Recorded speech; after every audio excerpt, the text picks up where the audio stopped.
አላይም እኔ ያላንቺማ አላለም እንዲ አብርሽ ለሩታዬ ከሷ ውጭማ ምንስ የሚታይ አለ? የኔ ሞዴል ሩታዬ አቋሟ የተስተካከለ ሁሉን ነገር ዋጋ የከፈለችልህ ሴት ከሆነች እንዴ ምንድነው? ዱባይ ላይ ደግሞ እምር ድምቅምቅ በቃ ተመችቷቸዋል። ለምን እዛ አትኖሩም? ጠቅልላችሁ እዚህ ኑሩ። በጣም ነው የተመቻችሁ። በተለይ ሩታዬ ሞር ደግሞ ሽንቅጥቅጥቅጥቅጥ አድርጓታል። ዱባይ የበለጠ አሳምሯታል። ለአብርሽ ደግሞ ሞር ፍቅር እንዲጨምር አድርጎታል። ዱባይ ምንድን ነው ይሄ? ሙቀቱ ነው እንዴ? ሙቀት ፓወር ትላላችሁ። ፍቅር ጨመረ።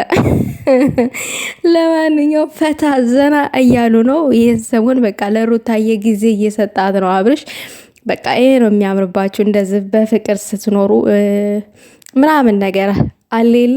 አንዳንድ ጊዜ ከድብርት ውስጥ ሩታዬ ስትወጣ እንደዚህ ፈታ ስትል ደስ የሚል ነገር ነው። እውነት ፍቅራችሁን ያብዛላችሁ የኔ ምርጦች።